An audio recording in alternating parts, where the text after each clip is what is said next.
I am so pro-orgasm. Pro-orgasm. Pro-orgasm.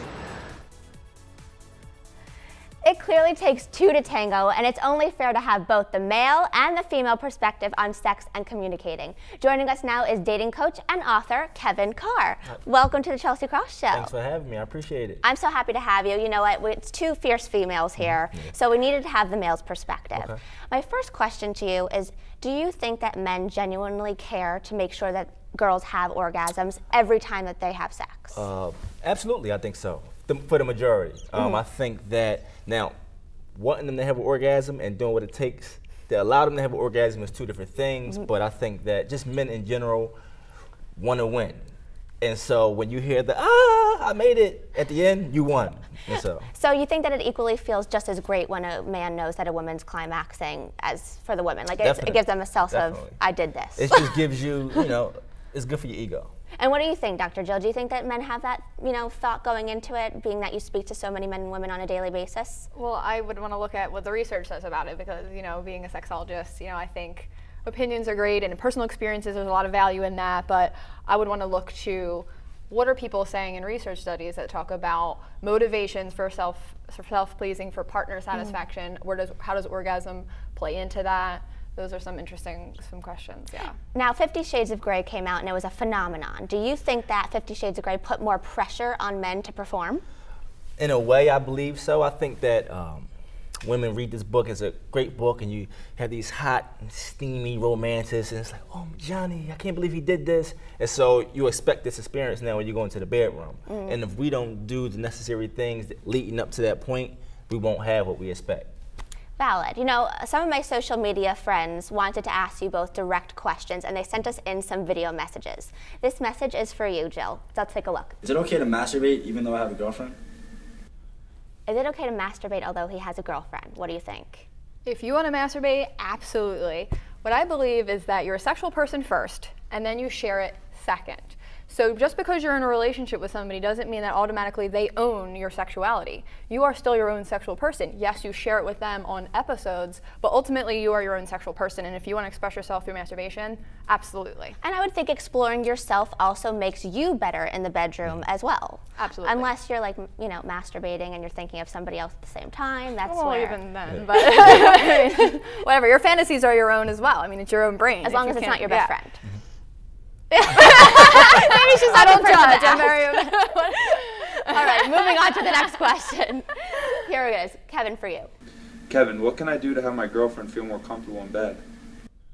I think the first thing you have to do is lose your pride. A lot of times that men, when we going into sex, we feel like, especially if we did it right once, we feel like this thing is going to work every time and for everybody. And so we have to learn it's okay to ask questions sometimes.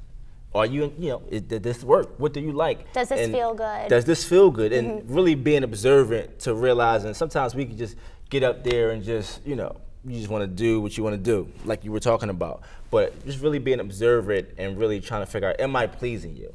And adjusting along the way. Stay in tune to the female as well. All right, our next question is an Instagram picture, and this one is for both of you. What do you think? Is this outfit appropriate for a first date impression?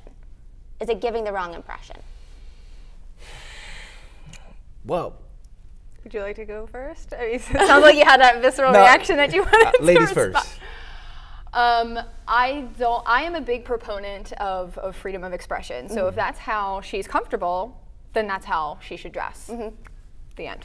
Yeah. Would you get the wrong impression? What's the right impression? Well, I think the impression is what she's trying to say. I agree with the freedom of expression, but like you said, she has to know, what am I trying to say? Right. Because our presentation, whether we realize it or not, gives off a conversation.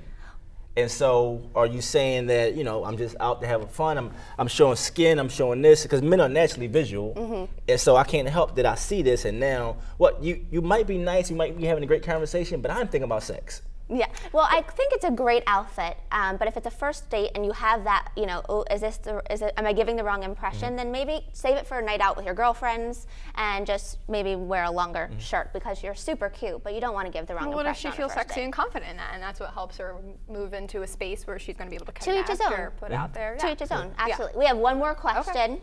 Kevin, this is for you. Kevin, how is it even possible for guys to fake orgasms? It's pretty easy.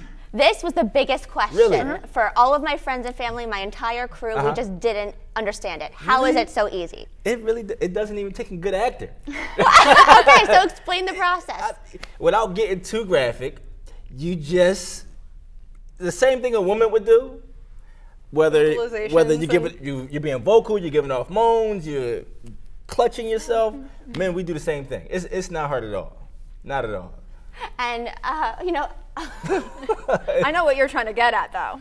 where am I getting? How do you explain a lack of evidence of it? Right. So now I say this. Protection, I'm assuming you're obviously. using protection. So if you're using protection, is just make it quick, and then you just when you finish, you get up, make a run for it, Right. so that the that the evidence can't be seen. Phone sex as well, or any type of where you're not physically. I don't think there's connected. any need to fake orgasms. It's all about the communication. And if you're not feeling great within having the sexual experience, something isn't right. Well, thank you so much. And continuing our theme of communication, coming up next, find out how to decode those annoying text messages to see if it's a booty call or budding romance.